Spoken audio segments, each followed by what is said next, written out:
Hello guys, muli magandang oras sa inyo. Una sa lahat, gusto ko munang pasalamatan ng mga nag-subscribe na dito sa ating channel, Coin Collector TV, at sa mga nagla-like, nag-share at nagko-comment sa ating mga videos na ina-upload.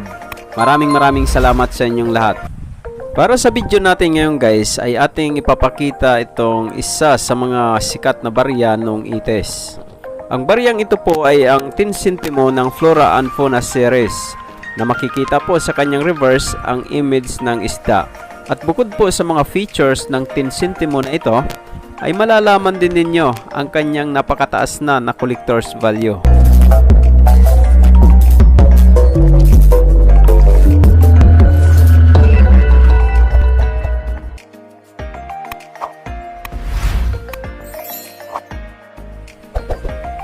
Guys, kung i-judge po natin ang baryang ito base sa kanyang klase at itsura, ay hindi po tayo mapapaniwala na mataas na ang collector's value nito ngayon. Ang composition po ng baryang ito ay aluminum na mayroon lang siyang bigat na 1.5 grams at ang kanyang diameter po ay 19 mm lang. So napakaliit ng baryang ito guys. Kung makakahawak kayo ng baryang ito, napakagaan po niya na kung i-imagine natin guys, pwede siyang lumutang sa tubig dahil sa kanyang gaan.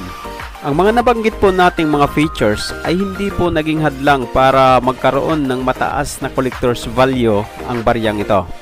Ang ilan po sa mga factors kung bakit mataas na ang collector's value sa baryang ito ay ang kanyang edad dahil 1983 pa po ginawa ang baryang ito. Bukod po sa edad ay ang wrong spelling dito sa scientific name ng isda. Ayan guys, itong itinuturo po ng red na arrow, ayan po ay ang maling spelling ng kanyang scientific name. Itong itinuturo naman po ng blue na arrow ay ang tamang spelling po ng kanyang scientific name. Kaya guys, kung mayroon kayong hawak na ganitong barya, ay tingnan nyo po ang spelling ng scientific name. Kung mangyari po na mali ang spelling ng scientific name, ito po ay mabibili sa'yo ng mas mataas na halaga. Ito naman guys ay ang mga prices online na aking nakuha sa aking mga pagre-research. Ang mga presyo po na nalalaman natin sa ating mga pagre-research ay maaari po nating maging basihan kung sakali magbibinta tayo ng ating mga hawak na coins. Dahil kailangan po na ang nagbibinta ay mayroon siyang ibibigay na presyo kung nasa magkano niya binibinta ang kanyang mga coins. Ang pagbibigay po ng presyo ay makakatulong para mapabilis ang transaksyon. Napakaraming paraan po ang pwede nating gawin para makapagbenta ng ating mga coins. Pero ang napaka-importante dito ay ang magkaroon po tayo ng contacts sa ating pagbibintahan. Kaya guys, yung gusto nyong magbenta ng inyong mga coins, ay mag-comment po kayo dito sa video ito.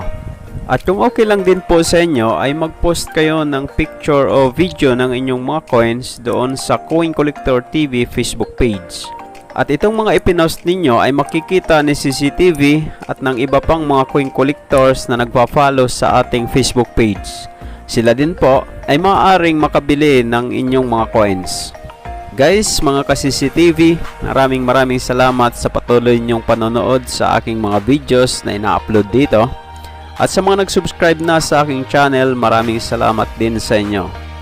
At kung bago lang po kayo dito sa aking channel at hindi pa kayo nakasubscribe, ay mag-subscribe na rin po kayo at i-click ang notification bell para updated kayo sa mga susunod nating uploads.